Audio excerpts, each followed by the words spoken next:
یا رب چمن نظم کو گلزار ارم کر، اے ابر کرم خشک زراعت پہ کرم کر۔ تو فیض کا مبدا ہے توجہ کوئی دم کر، گمنام کو اعجاز بیانوں میں رقم کر۔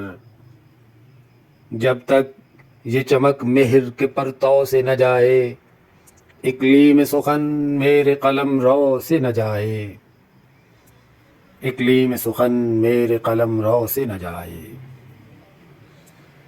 اس باغ میں چشمے ہیں تیرے فیض کے جاری، بلبل کی زباں پر ہے تیری شکر گزاری۔ ہر نخل برومند ہے یا حضرت باری، پھل ہم کو بھی مل جائے ریاضت کا ہماری۔ وہ گل ہو عنایت چمن طبع نکو کو، بلبل نے بھی سونگھا نہ ہو جن پھولوں کی بو کو۔ غواص طبیعت کو عطا کر وہ لالی، ہو جن کی جگہ تاج سر عرش پہ خالی۔ ایک ایک لڑی نظم ثریا سے ہو عالی، عالم کی نگاہوں سے گرے قطب شمالی۔ سب ہوں در یکتا نہ علاقہ ہو کسی سے، نظر ان کی یہ ہوں گے جنہیں رشتہ ہے نبی سے۔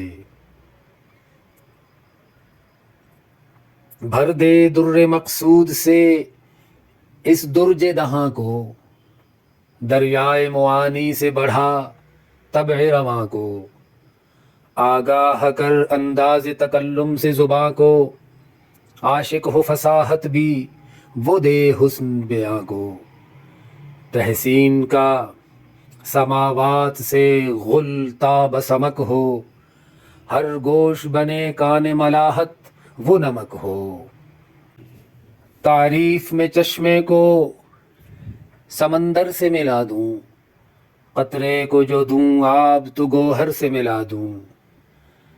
ذرے کی چمک مہر منور سے ملا دوں، خاروں کو نزاکت میں گلے تر سے ملا دوں۔